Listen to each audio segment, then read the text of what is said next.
walking through the storm with no map to guide me home, but the sun's breaking through the sky. Yeah, lying where we rest await her ready lay. Stricken like I'll be a sunbear. A day like this, I've been walking through the storm with no map to guide me home, but the sun's breaking through the sky. Yeah, and there's a warmth of day, and I never thought this day would come, but here we are, we're not undone. I'll hold you close and you'll hold me tight. We'll turn the dark into the light. Oh, a day like this, we found our place in a world that spins with endless grace. I'll remember every step we take when the whole world feels like it's at stake. We've made it through, now here we are. On a day like this, we've come so far.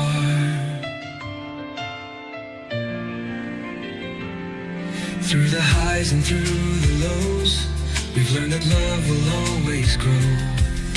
It's not about the time or space, yes, it's in the quiet, in the embrace. We walk through every open door, knowing what we've waited for. And I never thought this day would come, but here we are, we're not undone. I'll hold you close and you'll hold me tight. We'll turn the dark into the light. Oh, a day like this, we found our place in the world that spins with endless grace. I'll remember every step we take when the whole world feels like it's at stake. We've made it through, now here we are. On a day like this, we've come so far. And if the sky falls down tomorrow, we'll hold on through the sorrow, 'cause we know today is ours to keep. In the wake of dreams, we'll never leave. Oh, a day like this, we found our place in the world that spins with endless grace. I'll remember every step we take when the whole world feels like it's at stake. We made it through, now here we are. On a day like this, we've come so far. On a day like this, we've come so far. On a day like this, we've come so far.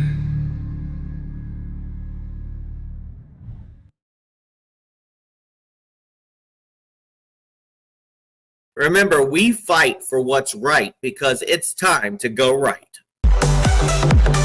Time to go right.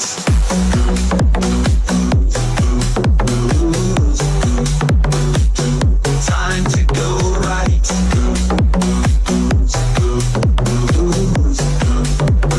Time to go right.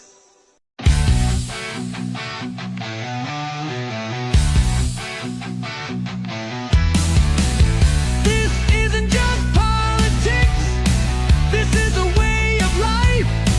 It's about truth, it's about honor, it's about we the people. It's time to go right.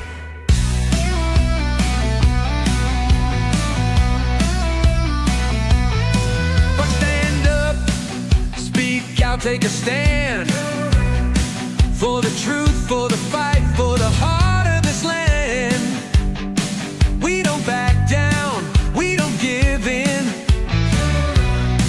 for the people, not the power within.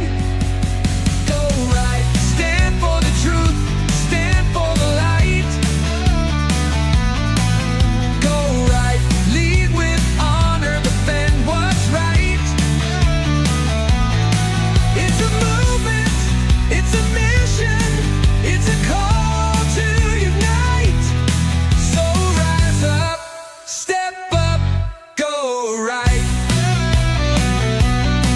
We do right, integrity strong.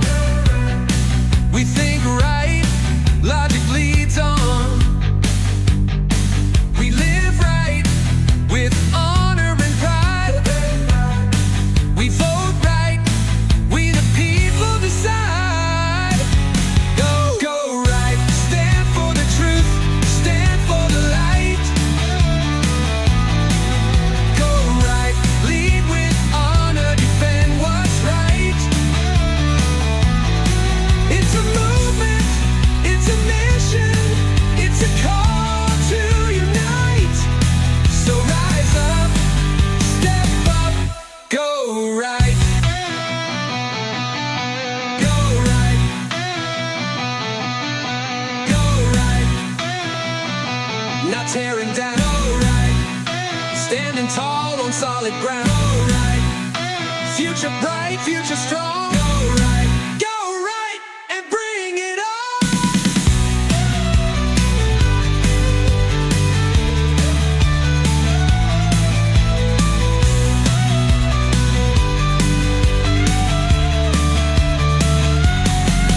Go right, stand for the truth, stand for the light. Go right, lead with honor, defend what's right. One voice, one fight, one nation, one might. We the people. Go right, this is Go Right with Peter Boykin, where truth has a voice.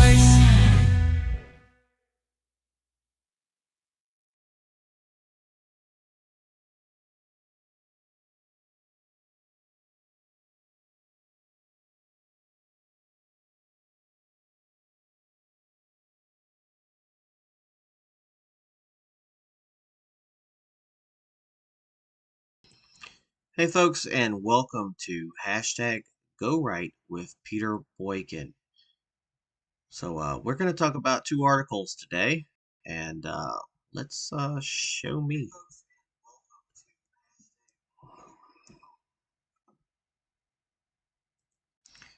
I'm around here somewhere.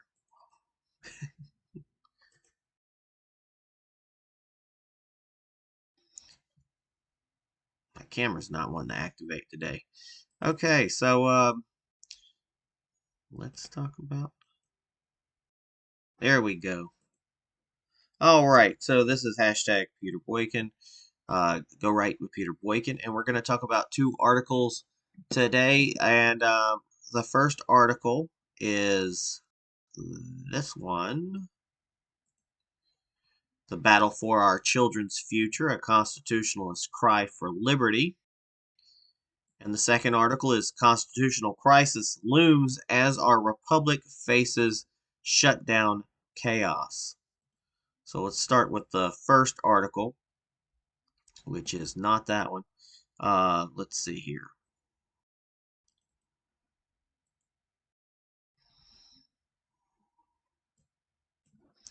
So we got to pull that article up. Come to the scuffed screen. I'm still learning how to do all these clicks and everything to try to make it look good for you. All right, so back up to.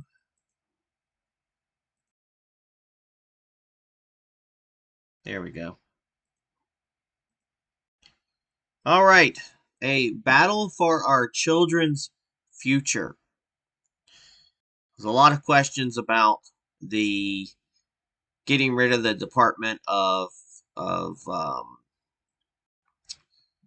Education, and there's been always a debate about it, and I decided that this would be a good information to go over and put into an article form.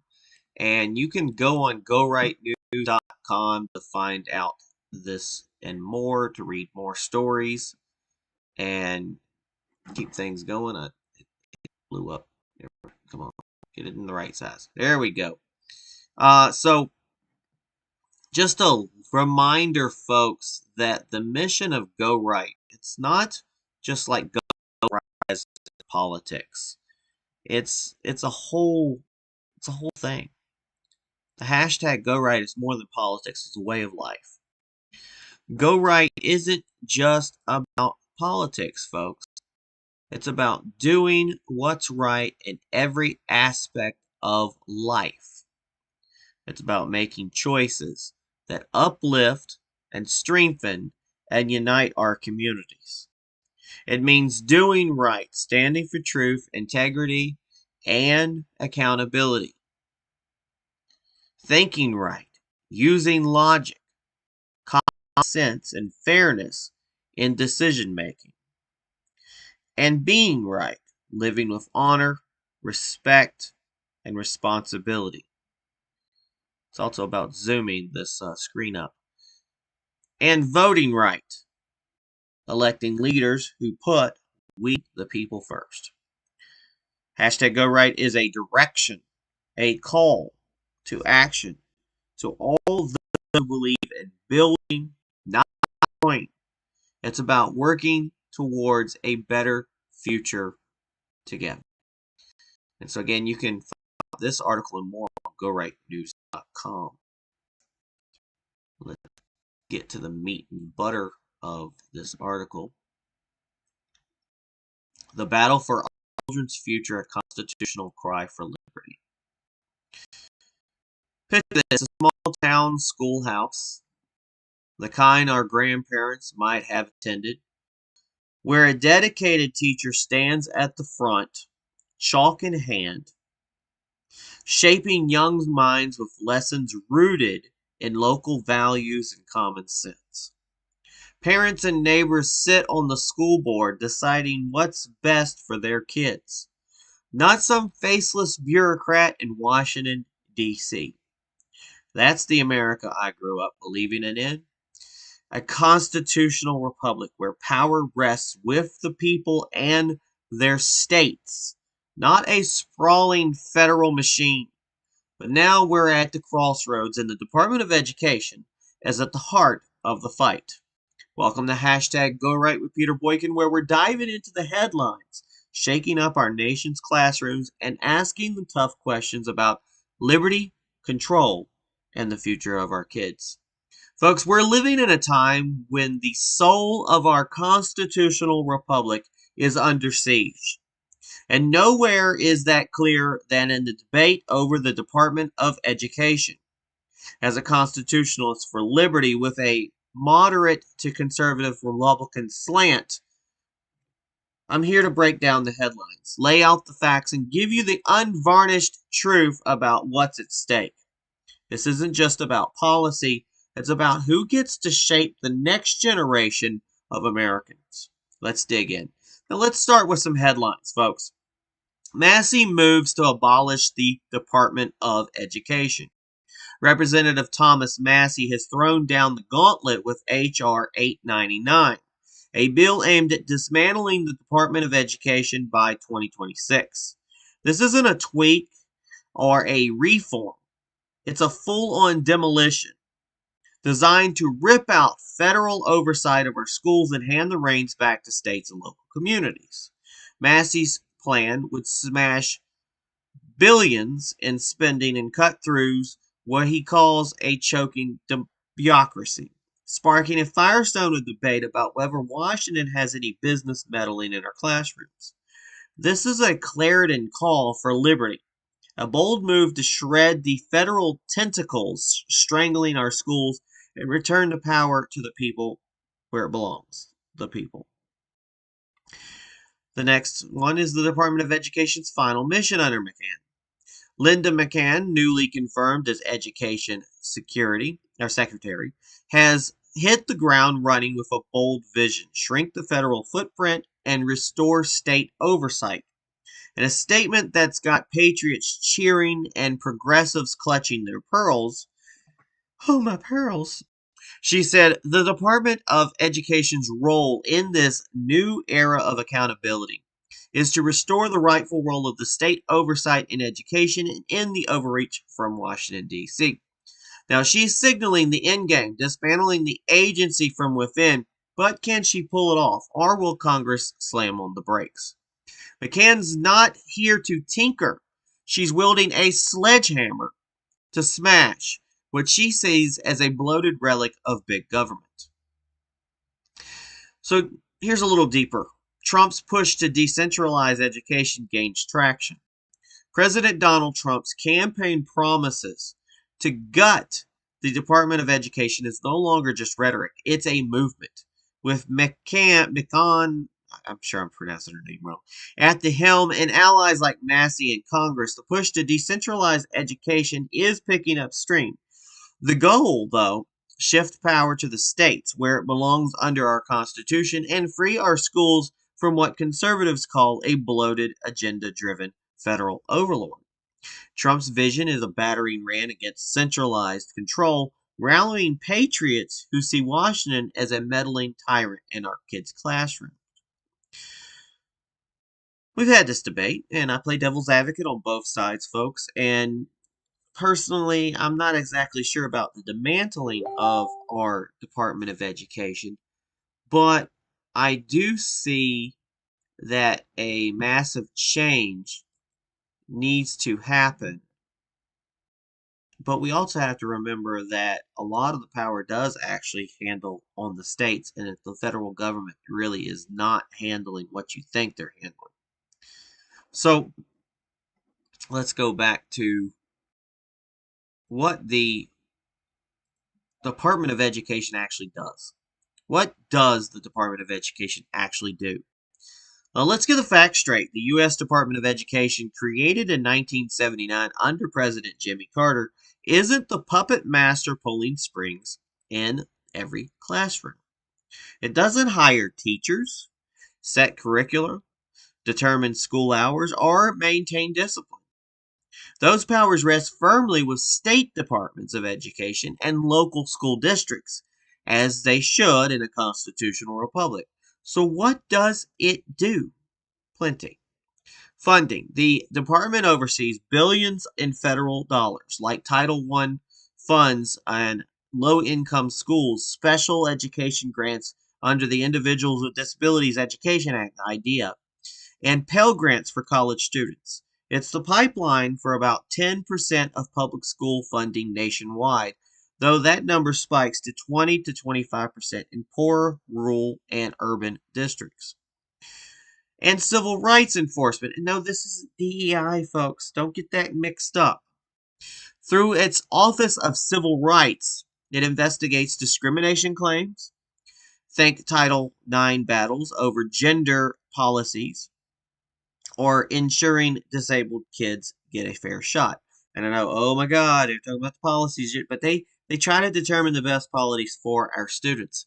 Doesn't mean they're saying, hey, we think that students should go and change their genders and do this and do that. But they do try to figure out where people are being discriminated against.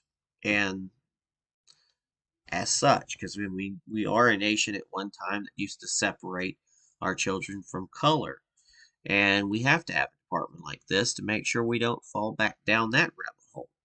Student loans. It manages federal student loan system, including Stafford loans and the free application for federal student aid, FAFSA, touching millions of college hopefuls. Most of us have taken advantage of that. And data and standards. It collects stats and nudges states toward accountability, though it can't dictate what's taught. Federal law forbids it. So overall, it's just kind of an overseer, but doesn't have too much power. It just kind of gives some guidance, as the government should. In short, it's a money mover, a watchdog, and a data hub, not a dictator. But here's where the rubber meets the road. Critics say it's morphed into a tool for federal overreach, while defenders argue it's a lifeline for kids who'd otherwise fall through the cracks. So why keep the Department of Education? Now let's talk about why this agency might deserve to stick around. In a nation as vast as ours, education gaps are real between rich suburbs and struggling cities, between states with fat budgets and those scraping by. The Department of Education levels the playing field, or at least tries to. Title I funds prop up schools in places like Pulaski County, Virginia, where local taxes can't cover the basics. Special education dollars ensure kids with disabilities aren't shoved into the shadows. And Pell Grants give low-income students a shot at college they'd never get otherwise.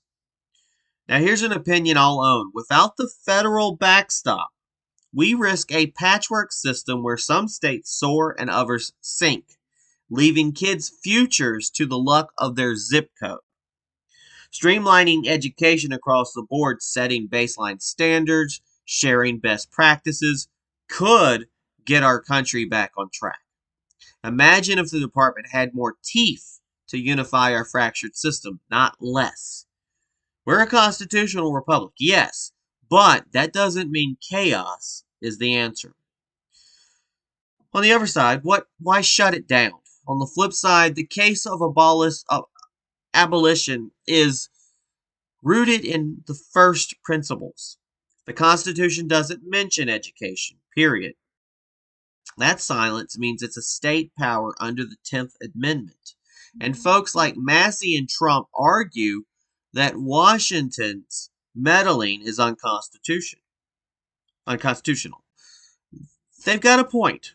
The department's budget ballooned during COVID, funding everything from ventilators to virtual classes. And conservatives say it's become a cash cow for progressive pet projects. Think diversity initiatives or student loan forgiveness they call illegal handouts. Though I'm going to add up a personal thing that people don't really like. It's an issue with this discussion with folks. I am one of those people that owe a lot of money to the U.S. government for my college loans. And I know people go, well, if you took the loan, you should pay the loan. Well, most of us can't.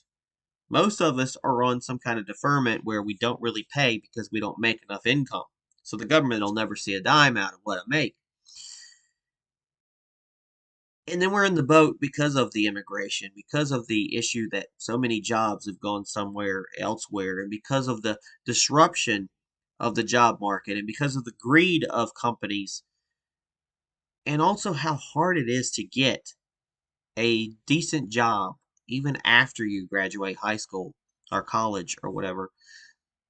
No wonder so many young students or young people are trying to get on TikTok and go, ooh, I want to be TikTok famous. I want to be TikTok famous.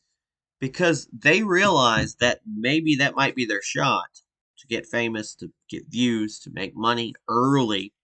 Because the job market's really not open. I know that people say, oh, there's jobs everywhere. Yeah, McDonald's, Burger King, Wendy's, stuff you can barely scrape through. You make just enough, but you also make too much so you can't get any help from the government.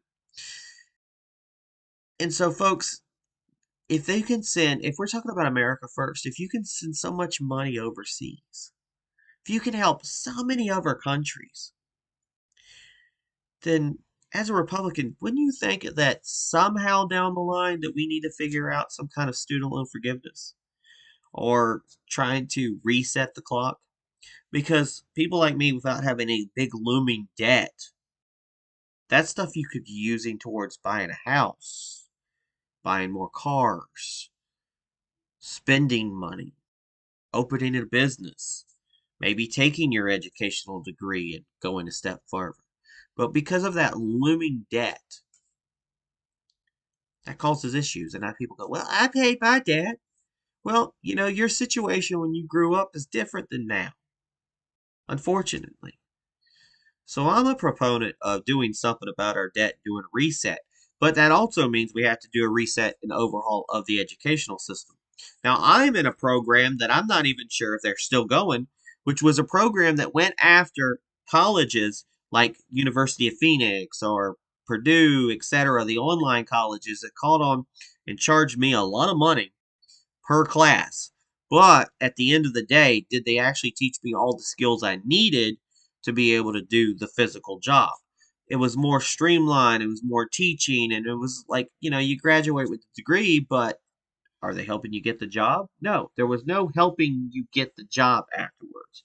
It was like, take your money, take your money, take your money. Here's your piece of paper. Good luck. So the government is now going after these companies for price gouging, not performing their full duty of educating us properly, not following up, not trying to help us get a job.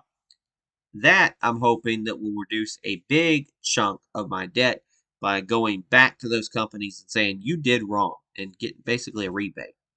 So I'm a proponent with that. Now, getting back to the article. McMahon's take, quote, the excessive consolidation of power in Washington was harming education. It resonates with liberty lovers. Local control means parents and communities, not DC elites, decide what's best. And here's an opinion from the right. The department's a bloated mess, with 4,100 employees pushing papers while states and districts do the real work. Cut it, save billions, and let freedom ring. Or so the argument goes. But who really holds this power? Let's clear the fog. The Department of Education has no authority over the nuts and bolts of schooling, even though people want to scapegoat it. They want to blame them. Oh, they're teaching children to do this. They're making you do this, but they're not really doing that. It's the states. The states set the standards. Districts hire teachers. They pick textbooks, and they handle the discipline. That means get involved with your local school board. Get involved with your state school board. The Democrats have always done that. They have been involved with their school boards, with their teaching of their students. And us Republicans need to basically step up and not just go and react into books. Oh my God, I can't believe this book has somebody doing something. Oh, there's a gay person in this book. Oh, or everybody freaks out about drag queens reading to children in schools, which I will agree, controversial things like that. Teachers schools should not be pushing that without parents' consent. They should know better on the issues. But I also ask, how come we've got to the point where drag queens want to read to children and nobody else? That's what I always bring up. So, the feds can't even peek inside your kids' classrooms without breaking the law. So why the fuss? Critics say it's not about power, it's about influence. Federal dollars come with strings, nudging states to toe the line on policies like testing or transgender bathroom rules. Now, I agree. People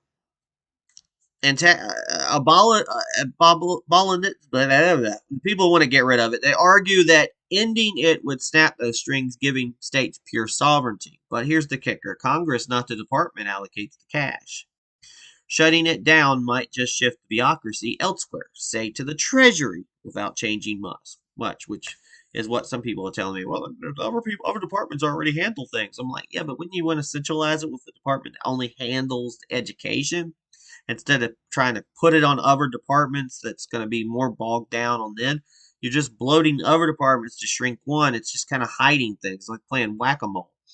I could say this, which was the confusing part. And I find this confusing on a lot of issues. Especially as a conservative, a Republican, a constitutionalist for liberty. I see that a lot of fellow Republicans, and such, want limited government. They want less government in our lives. They want less government telling us how to rule things. But yet, on the other side, people like, and I love Trump, but people like Trump want to then say, we need to get rid of DEI in schools. Yet, I've always seen nobody really knows what DEI is. It translates to get rid of the gay stuff and get rid of the blacks and etc. And, completely throw out, they don't break down what DEI means. DEI means diversity. They say equity and inclusion. There's nothing wrong with diversity. That's important. There's nothing wrong with inclusion. That's also important. It's the equity part.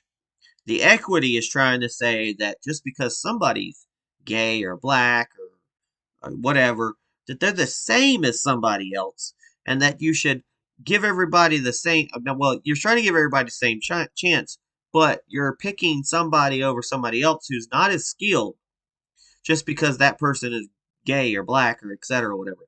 That's the equity issue. If that E was changed into equality, it would make more sense. Not equity. Equality under the eyes of basically everybody gets the same opportunity. But a lot of people don't understand what DEI is. It's a definition, kind of like woke. Nobody really understands. It's keywords. It's great little things to blurt out while you're running for office. The Republicans do it. The Democrats call people other things, etc., etc. But at the end of the day, does anybody know how you remove equity, diversity, whatever? And I don't really get the whole removing diversity and equality. I just recently heard that Pete Hegseth or whatever apparently just said, well, search for everything with the code word gay. And next thing you know, they're flagging the Enola gay and people with the last name gay because laziness. Because of just, I don't want to see that word kind of thing. I don't know what the hell's going on, people.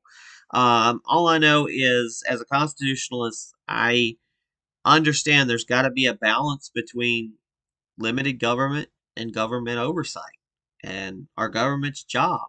And when it comes to the educational department, even though it might not be in the Constitution like it's stated, it makes sense that the government has to have some role in our governance of our education in general.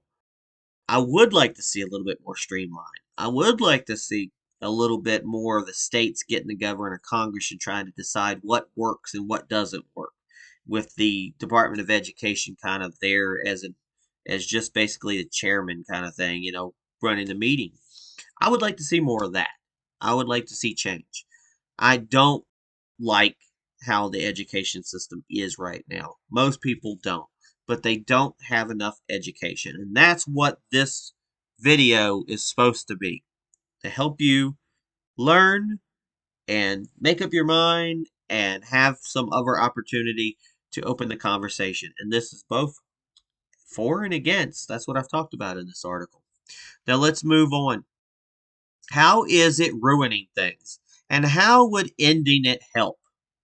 The rap sheet against the department is long. Republicans blast it for pushing, quote, critical race theory, a law school concept, not a K through 12 staple, or woke agendas, though evidence of that is thin, more noise than fact. Teachers' unions and parents fear cuts to special ed and Title I would get support for vulnerable kids, a claim backed by Ohio educators who say 10 to 25% of their budgets would vanish. Yet, whatever, that word again, counter that states could pick up the slack, free from federal red tape. Now, my take, that's a gamble. Some states might step up, but others strapped for cash might not. Now, how's that better? I'd love to know. Now, could it make things better or worse? Here's the million-dollar question. Is the department powerless over curriculum and teachers? How does axing it fix anything? Maybe it's symbolic, a middle finger to federal overreach. Maybe it's practical, trimming fat. But if we're honest, education's a mess. Failing test scores, teacher shortages won't magically heal without a referee. I'd argue, opinion alert, folks, I'd argue that a smarter move, might be reforming the Department of Education, giving it real tools to standardize excellence, not just shuffle money around. Decentralization is noble, but chaos isn't progress. And yeah, folks, conservatives can be for progress. I know that they say Democrats are progressive. Well, progressive was supposed to be a good word. Liberalism, in a way, was supposed to be a good thing. And the Democrats have taken all the good shit. I mean, they really have. And they took all the good thing and kind of left us with the leftovers and make us all like we're the bad guys. But I'm sorry, Republicans tend to run things better. Unfortunately, there's so many of them that are trying to like just shut things down and make busy work and shuffling papers. I'm not really buying it, folks. So here's our hashtag Go Right recap, our remix. So here is the remix: Massie swinging the axe with HR 899. McConn's plotting the department's swan song, and Trump's cheering from the sidelines, all to reclaim education for the states. The Department of Education funds, enforces, and tracks, but it doesn't run the show. Keep it, and we might bridge gaps for kids in need. Kill it, and we may roll the dice on liberty versus anarchy. This is our constitutional republic at a fork in the road. Now, do we trust ourselves to govern locally or lean on a federal safety net? I say let's think hard before we torch it, because our kids deserve better than a coin toss. For more on this fight and all things liberty, swing by GoRightNews.com. Catch hashtag GoRight with Peter Boykin on Rumble, Spreaker, Spotify, Apple, Amazon, YouTube, TikTok, Facebook, X, Twitter, Parler, Social, whatever, Truth Social, etc., Instagram, I don't know, whatever.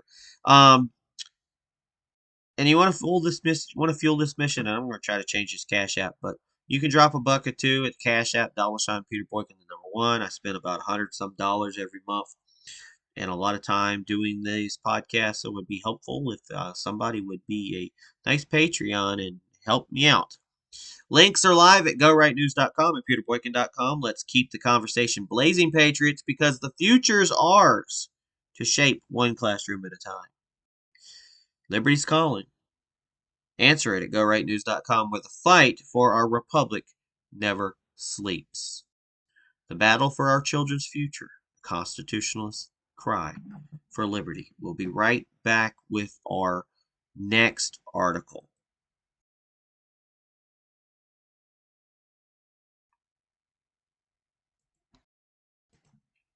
We're going to talk about the constitutionalist crisis, and it looms as our republic faces shutdown chaos. Now, I don't like to usually cover the issues that change a lot. And this obviously is going to change. It's probably changed since I wrote it this morning, or, if you're watching this live, it was this morning I wrote the article. I'm sure some information is probably already changed. And, but it's still important to talk about. I still like to talk about the shutdown because it continues to happen. It continues to dwell. We continue to kick the can down the street. And so it's important to talk about the constitutional crisis as it looms. Our republic faces shutdown chaos. Again, this article is on GoRightNews.com. Constitutional crisis looms as our republic faces shutdown chaos. America teeters on the edge of chaos as our government shutdown looms. Will our leaders step up or let the republic fail? Picture this. It is a crisp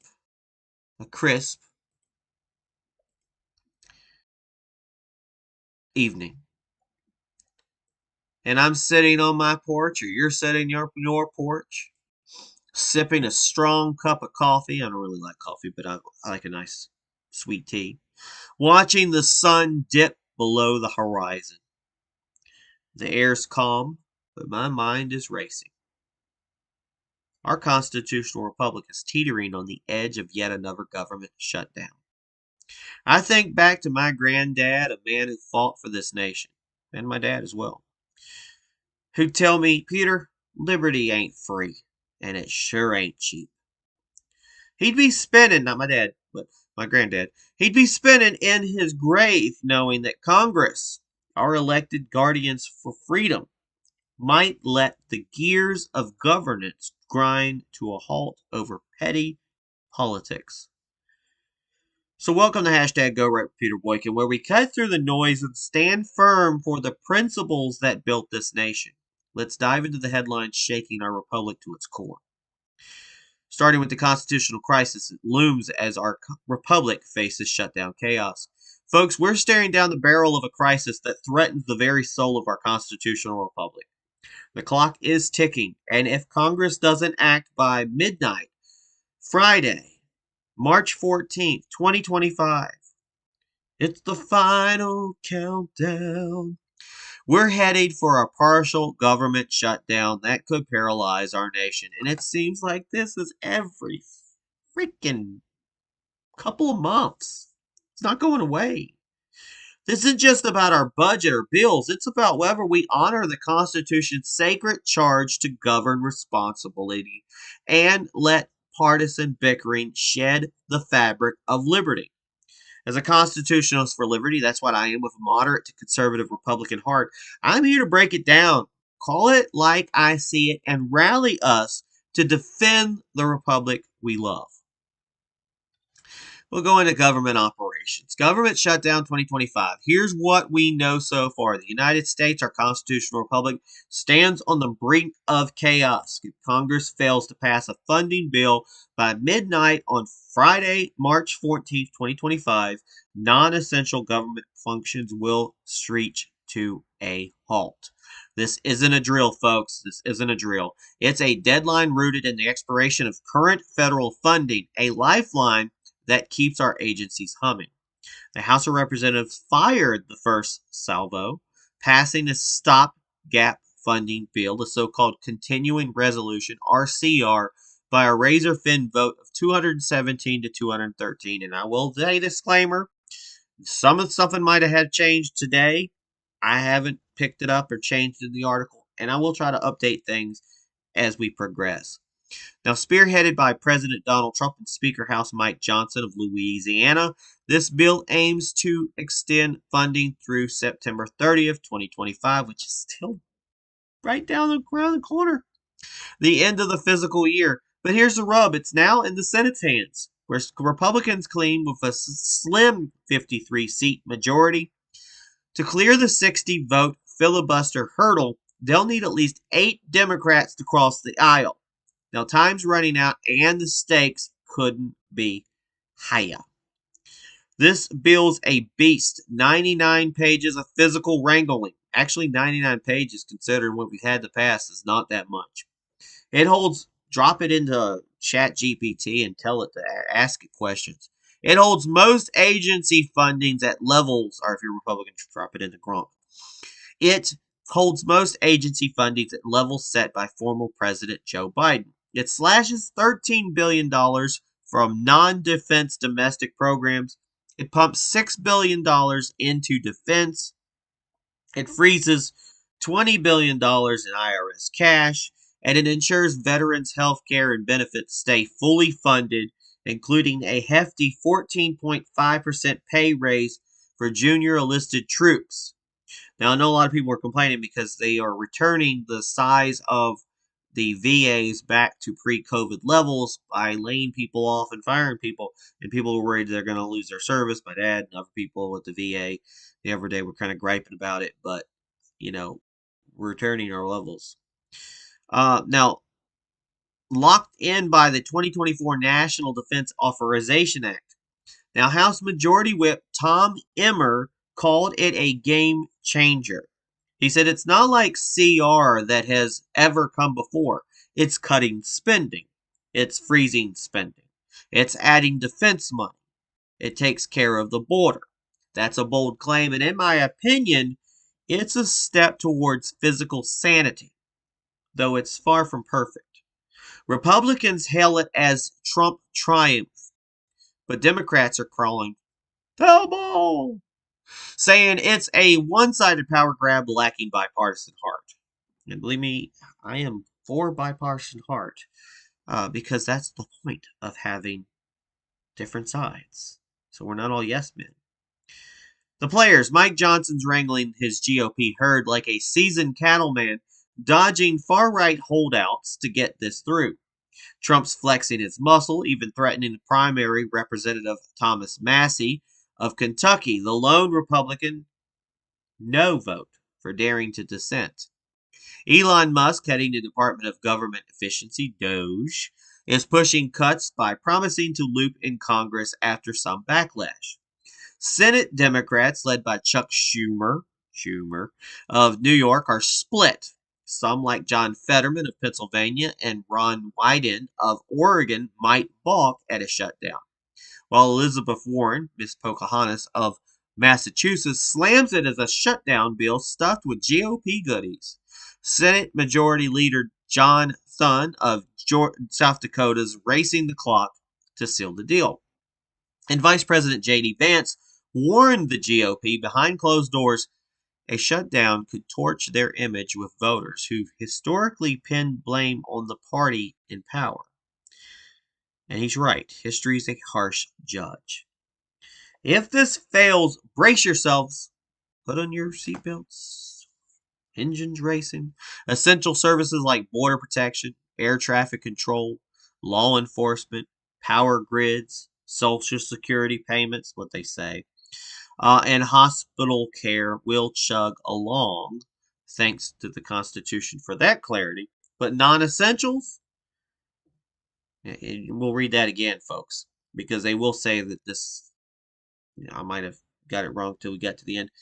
They'll say this. The Democrats will say this. They'll use this against you. And they'll say that essential services like border protection, well, they won't say that, air traffic control, law enforcement, power grids, they'll especially say your Social Security payments are going to come to you. They're especially going to say that your hospital care is not going to come to you. But they do chug along because the Constitution clarifies that certain things have to handle in the government. We have a base that we have to keep doing. But non-essentials, national parks are shuttered, federal workers furloughed without pay, and agencies like the Social Security Administration bogged down with delays. Reuters sounded the alarm. Stock markets tanked over mounting anxieties tied to this mess in Trump's tariff talk, stroking recession fears. The last big shutdown in December of 2018 dragged on for 34 wonderful days, the longest ever under Trump's term. We can't afford a repeat, folks. So let's move on. GOP-led Congress races to avert government shutdown ahead of Friday deadline. Speaker Mike Johnson's playing a high-stakes game, eyeing a Tuesday vote to push the 6-month CR through the House on pure Republican steam. Now, this happened already. It's a dare. Not a deer. Oh, dear. It's a dare to Democrats. Oppose it and own the fallout. With 218 to 214 House majority, he can lose just one GOP vote if everyone's present. Massie's already out. He voted no, so the margin's tighter than a drum. Trump's twisting arms. It's huge. You better pass this bill. We don't need the government to shut down. Huge. Okay, Trump's twisting arms, making calls from his team to sway fence sitters. While Vance is ready to rally the troops at the GOP's weekly hustle. Representative Eric Burlison of Missouri, a Freedom Caucus hardliner, says he's closer to yes, after Trump's assurances that it paves the way for future cuts. But Massie's digging in, blasting both sides on X, Twitter, He said, quote, unless I get a lobotomy, I'll be a no on the CR this week. It amazes that colleagues and many of the public fall for a lie that we will fight yet another day. That's his opinion, and it's a loud one. In the Senate, it's a 60-vote gauntlet, with Rand Paul of Kentucky vowing no over spending gripes. Republicans need Democrats to bulge, Democrats to budge.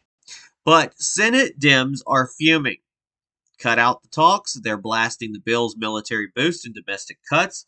Senator Alessa Slotkin of Michigan hit a constitutional nerve on, quote, Meet the Press. She says, the president has been deciding how to spend the money any way he wants. That's a constitutional issue, right? Everyone knows Congress has the power of the purse. She's holding out. She's holding out for guarantees. Senator Mark Warner of Virginia didn't mince words. Quote, it's lawful. It's awful. Well, sorry, lawful. It's awful. It's awful. It's awful.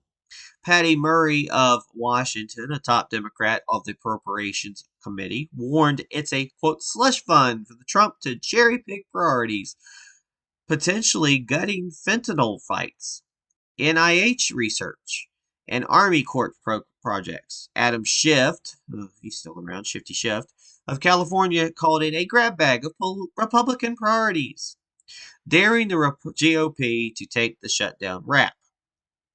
Jean Shaheen of New Hampshire wants the short-term fix instead. Even D.C.'s local budget faces a $1 billion hit.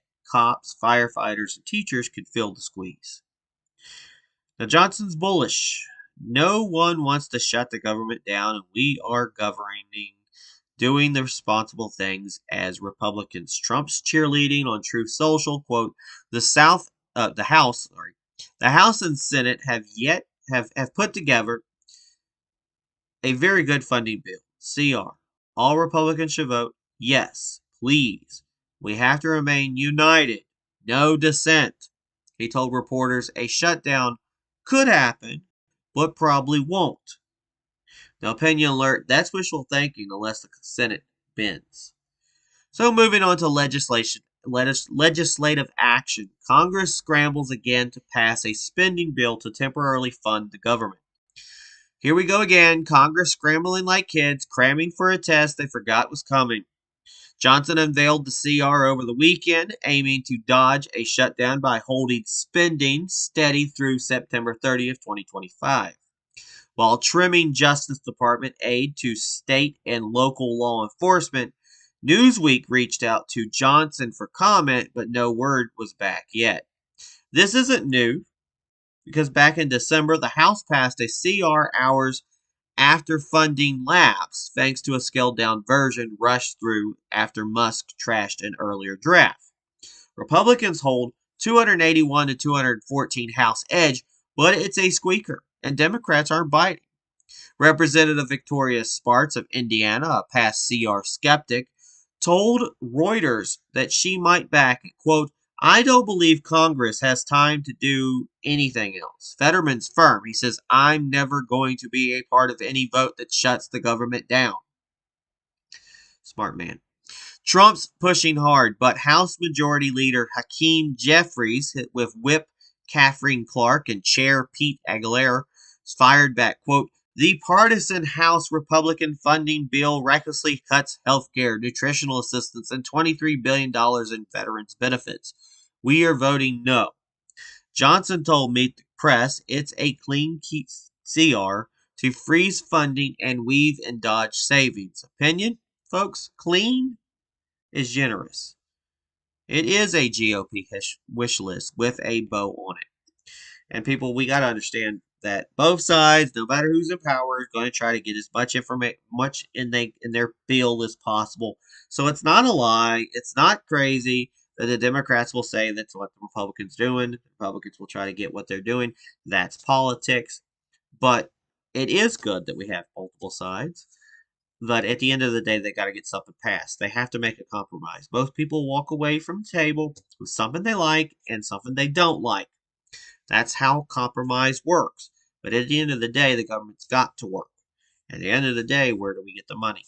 That's the other issue. And again, that kind of falls back to why are we giving other countries so much money when we're having to worry about the shutdown of our government like every single month now. Rents due every couple of months.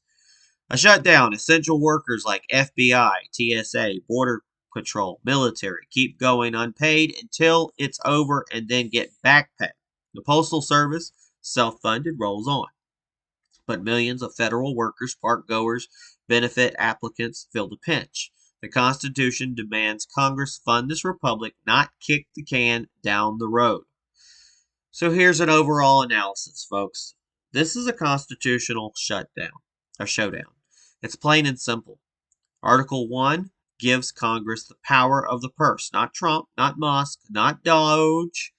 Yet here we are with a bill that, in my view, teeters on ceding that sacred duty to the executive office.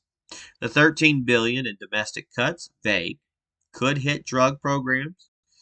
They could hit health research or rural broadband, as Murray warns. The $6 billion defense boost, fine by me. Our troops deserve it, but why not spell out the trade-offs? Freezing $20 billion from IRS aligns with Trump's lean government vibe, but it risks hobbling tax enforcement, which funds the whole show. Veterans care staying intact is a win. Those heroes earned it. But Democrats claim $23 billion is missing from toxic exposure funds, like Agent Orange. Fact check needed here. The bill's murky on specifics. Trump's fingerprints are all over this, lobbying, threatening primaries, tying it to tariffs and Doge. Musk's Doge push is a wild card, smart to trim fat, but unilateral cuts without Congress scream overreach.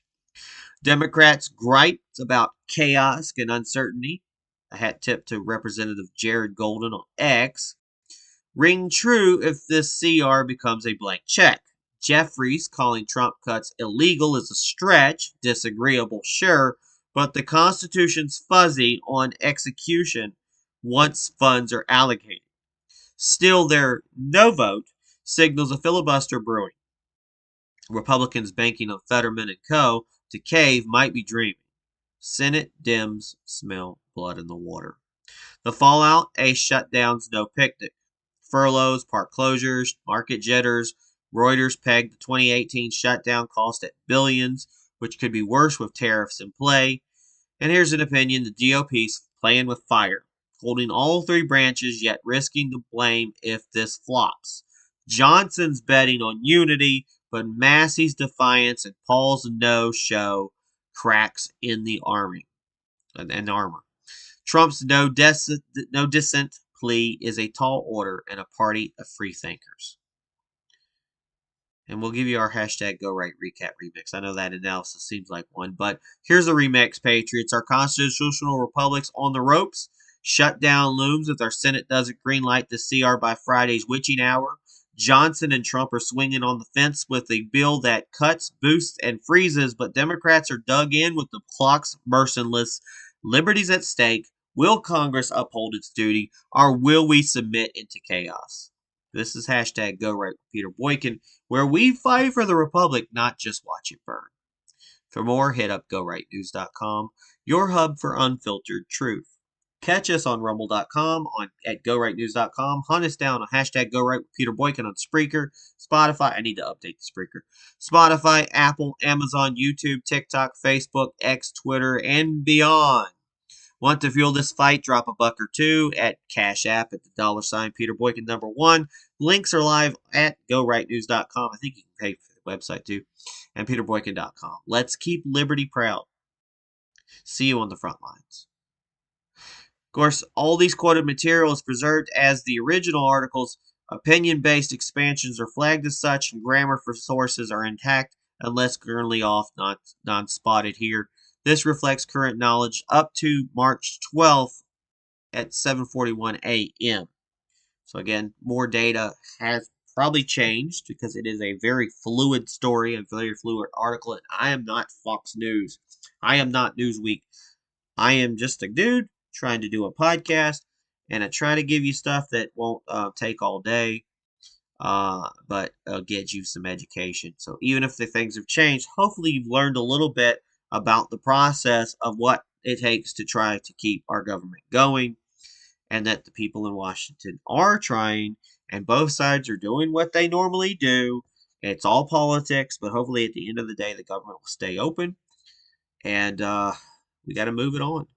Again, folks, I want to remind you that hashtag GoRight is more than politics. It's a way of life. Hashtag GoRight isn't about politics. It's about doing what's right in every aspect of life. It's about making choices that uplift, strengthen, and unite our communities. It means doing right, standing for truth, integrity, and accountability, thinking right, using logic, common sense, and fairness in decision-making, being right, living with honor, respect, and responsibility, voting right, electing leaders who put we the people first. Hashtag GoRight is a direction. It's a call of action for who we believe, for all who believe, in building, not destroying. It's about working toward a better future together. We can't make MAGA without working for it. God bless everybody. Thank you for tuning in to hashtag Go Right with Peter Boykin. And please share this to all of your friends and family and everybody else.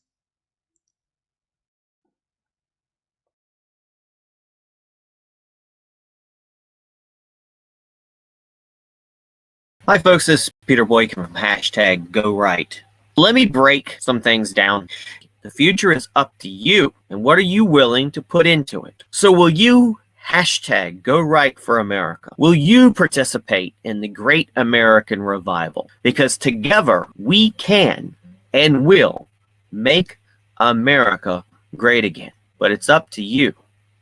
It is up to you. It's time to join the Go Right movement. It is time to hashtag Go Right for America. Join us at GoRightNews.com. It is time for the Great American Revival, and it is time to hashtag Go Right for America.